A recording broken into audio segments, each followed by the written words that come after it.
జై శ్రీమన్నారాయణ. అందరికీ నమస్కారం అండి.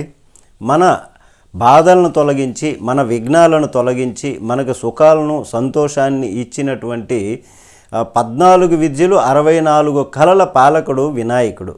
ఈ ఏడాది ఈ సెప్టెంబరు 7వ తారీఖున మన ఇళ్లకు, మన ఊరికి, మన దేశానికి వచ్చేస్తున్నాడు. అలాగే ప్రపంచ దేశాలు కూడా వినాయక పూజ చేసుకుంటున్నటువంటి పరిస్థితి ఇప్పుడు ఉంది. అయితే మన ఇల్లు, మార్కెట్లు గణపతి ప్రతిమలతో నిండిపోయాయి. ప్రతి వీధిలోనూ గణపతి మంటపాలు వెలసాయి. అమితమైనటువంటి డెకరేషన్స్తో అందంగా తీర్చిదిద్దబడింది. భక్తి శ్రద్ధలతో ఈ 7వ తారీఖున పూజ చేసుకోబోతున్నారు.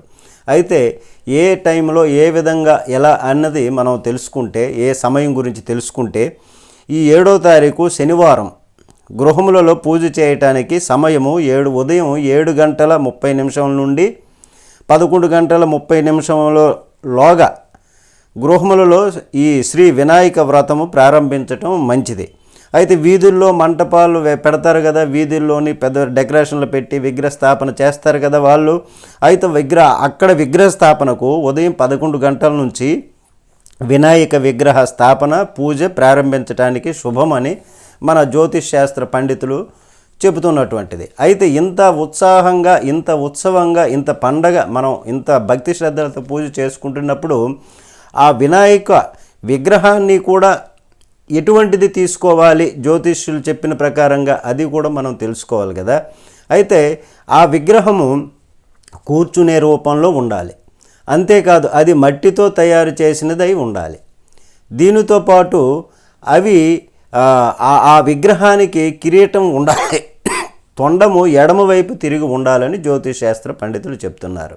అలాంటి విగ్రహాన్ని ఇంటికి తీసుకొచ్చి పూజించడం వల్ల ఇంట్లో కష్టాలు తొలగి సంపద, సంతోషం, శ్రేయస్సు కలుగుతాయని చెబుతున్నారు. అయితే లేత రంగు గంధము రంగులో ఉంటుంది కదా గణపతి విగ్రహము, అలాంటి దాన్ని తీసుకొచ్చి పూజించటం ఇంకా మంచిది, పవిత్రమని చెబుతున్నారు. ఇది ఇంటిపై ప్రజలకు విశ్వాసాన్ని పెంచుతుంది, వృత్తిలో పురోగతిని, విజయాన్ని ఇస్తుంది. గణపతి చేతిలో మోదం ఉన్నటువంటి విగ్రహాన్ని తీసుకోండి. గణపతి వాహనానికి ఎలుక కూడా ఆ విగ్రహంతో పాటు ఉండేలాగా చూసుకోండి.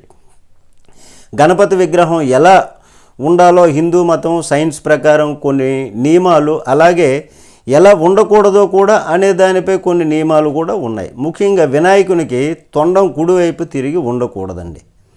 దీనిని పూజించడం వల్ల అనుకూలతకు బదులు ప్రతికూల భావాలు ఏర్పడిపోతాయి. కాబట్టి వినాయక చవితి రోజున వినాయక పూజ చేసినటువంటి వాళ్ళు భక్తి శ్రద్ధలతో పూజ చేసి మాంసము, మద్యాన్ని సేవించకుండా ఉండండి అని మన పురాణాలు చెప్తున్నాయి, మన జ్యోతిష్ శాస్త్ర పండితులు చెప్తున్నారు. ఈ విధంగా పూజను చేసుకొని అందరము కూడా తరిద్దాం. జై శ్రీమన్నారాయణ.